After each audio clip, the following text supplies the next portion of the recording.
Olá pessoal, começando mais um Escolas do Conhecimento aqui pelo Sistema Educativo de Rádio e TV Univale. Cientistas alemães identificaram ao menos 7.700 fórmulas químicas diferentes e dezenas de milhares de moléculas únicas em 400 cervejas comerciais de 40 países. Sobre este assunto, nós vamos conversar com o professor Anderson Josemar Moura, mestre em biotecnologia e biociências. Ele que tem experiência nas áreas de bioprospecção de micro-organismos e processos fermentativos. Professor, primeiramente, seja bem-vindo aqui ao Escolas do Conhecimento. Olá, agradeço o convite. Vamos bater um papo sobre cerveja, né, sobre esses compostos aí que podem auxiliar o metabolismo e trazer bastante benefício para a nossa saúde. Tá certo, então. Para começo de conversa, quais são as principais matérias-primas, professor, utilizadas na fabricação da cerveja? Olha, a cerveja tem alguns ingredientes básicos, né? Então a gente tem uma água de boa qualidade, com pH controlado.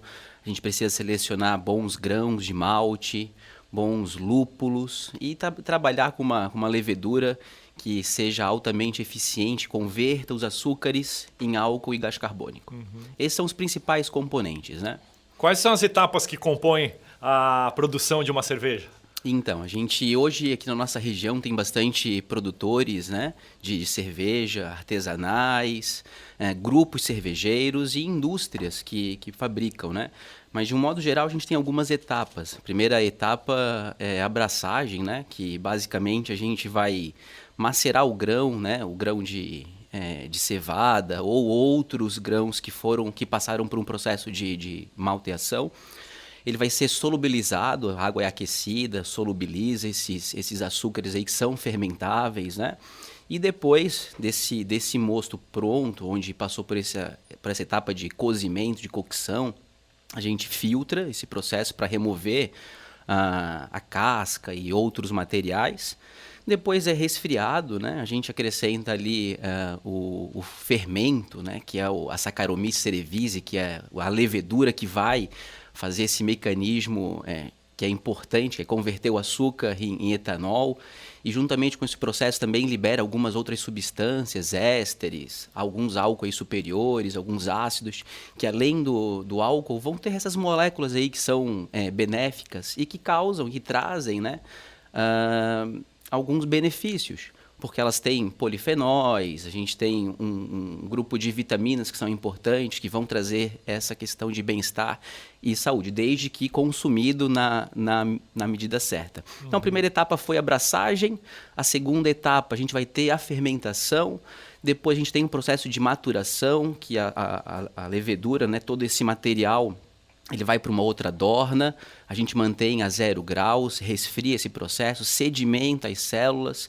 É um processo que acontece em algumas reações de esterificação, algumas moléculas que são ruins, que trazem prejuízo à cerveja, elas são convertidas, são esterificadas, dão mais paladar, mais sabor, tornam a bebida mais agradável, né? Também acontece uma fermentação secundária, continua produzindo um pouquinho mais de álcool, um pouquinho mais de gás carbônico, e depois vai para a última etapa, né, que é essa etapa de invase, onde essa cerveja, né, ela pode ser pasteurizada, pode ser colocados alguns adjuntos ali para dar uma vida de prateleira maior para essa bebida, e aí ela vai ser distribuída e comercializada e apreciada pelos consumidores. E qual a composição nutricional da cerveja?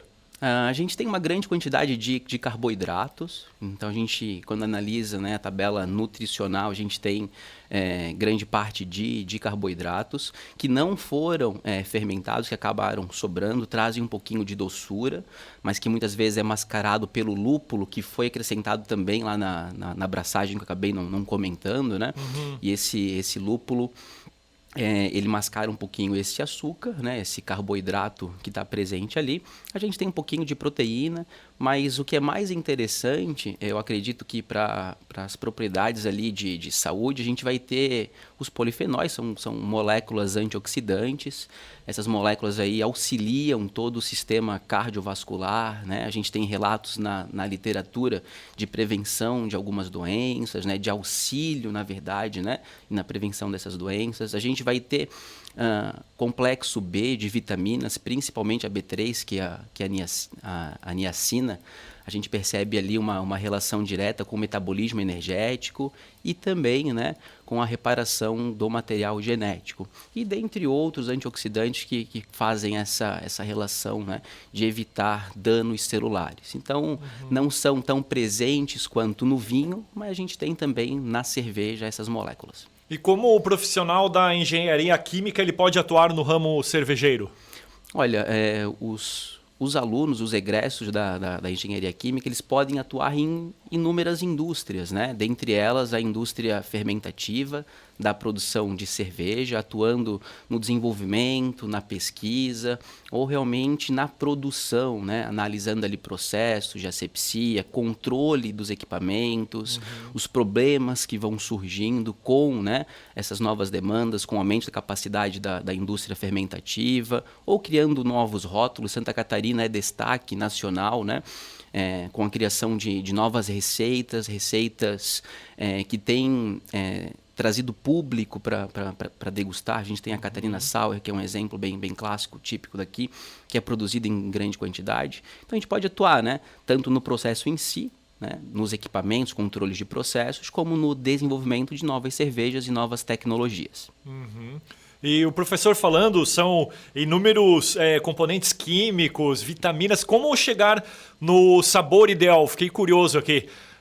Tem todo um processo, deve errar bastante até chegar no objetivo da cerveja final para uma boa degustação. Ah, sem dúvida, né? São alguns gargalos. Para acertar, não deve ser nada fácil, né, professor? É um processo de aprendizado, né? Então, hoje a gente consegue comprar alguns kits, né? As panelas que a gente fala para fazer a cerveja em casa. A gente vê nas redes sociais, até amigos meus, assim, eu lembro, assim, os kits em casa. Como faz para começar nesse mundo? Nos últimos anos tivemos um verdadeiro boom, né? Da produção artesanal na própria casa da pessoa produzindo a cerveja, né, professor? Antigamente a gente tinha limitações de equipamentos, né? Tínhamos dificuldade em relação a encontrar, né, os equipamentos ideais para fazer a filtração, né? Hoje em dia não, hoje em dia a gente encontra várias casas na nossa região aqui de Santa Catarina que comercializam esses equipamentos que são básicos. Pela internet também a gente encontra, né, as panelas, fogareiro, sistemas de filtragem, tanques de fermentação. Eles fazem adaptações nas geladeiras para manter a temperatura constante, porque a temperatura é um fator preponderante na produção e qualidade da cerveja. Mas eu vou dizer que um outro processo importante é a qualidade dos materiais que vão ser utilizados, né? Uma boa seleção do malte, ajustar a receita. Então a gente faz lá todo o processo, às vezes coloca malte demais, coloca malte de menos, a cerveja fica com extrato primitivo em excesso, né, que todo o corpo da cerveja, ou ela fica com muito álcool, ou ela fica sem o gás carbônico ideal. Então, testando esse processo, sabe? Iniciando lá com conhecimento básico, né? Fazendo as rampas de temperatura para solubilizar o açúcar, para fazer a fermentação numa temperatura ideal, para que a levedura esteja ativada ali e também consiga promover, né, essa transformação do açúcar fermentável em etanol e gás carbônico no melhor rendimento possível. Então, isso é com o tempo, com a prática, percebendo os processos. Então vão existir algumas limitações, né? Eu diria que para quem quer fazer cerveja é fácil, é tranquilo, é um processo que é prazeroso, a gente faz muita confraternização, reúne os amigos, né? Faz a cerveja, depois invasa, degusta, é algo bem interessante. Assim, eu sempre sugiro, quando querem fazer uma reunião, façam cerveja, porque é algo muito legal. Toma bastante tempo esse primeiro processo, que é a abraçagem, né? Mas depois confraterniza, faz lá um churrasco, degusta a cerveja, né? A ideia é sempre apreciar. E é legal porque tu consegue fazer diferentes receitas. Poxa, a gente produz lá a Pilsen, que é bem tradicional aqui no Brasil, mas hoje tem um repertório muito grande, né? As pessoas fazem cerveja de trigo, em vez de usar só o malte de cevada, usa também o malte de trigo, né? Utilizam outros grãos, amaranto, aveia, né? Que dão outros aromas, dão um gosto um pouco diferente, fazem com que os aromas sejam diferenciados também. Então a gente tem lá, né, a Pilsen, as Stouts, a gente vai ter as cervejas Dunkel, tem uma classe enorme, né? A gente pode apreciar para além da Pilsen, que é tradicional. Então eu recomendo bastante, é um processo muito legal e que agrega, né, grupo. Uhum. Acaba se tornando um vício, né, salutar, assim. Eu percebo quem é envolvido na produção de cerveja fica bem animado com isso, né? E se aprimorando cada vez mais, né? Então, e muitos grupos hoje se tornaram profissionais. Então, a gente tem várias microempresas na nossa região que começaram, né, na garagem de casa, na cozinha de casa, começaram a experimentar, foram desenvolvendo suas próprias receitas, porque a gente encontra receita pronta, né? Mas o ideal é testar realmente, verificar aonde que você acerta, onde que você está errando e vai corrigindo esses procedimentos. E vai trocando informação, né? Vai conversando com outros cervejeiros, com outras pessoas que já fazem há algum tempo. Tem tutorial na internet, né? Tem grupos de WhatsApp, tem grupos na internet aí que a gente pode estar procurando e tá conversando. É sempre uma boa dica. Tá certo, então.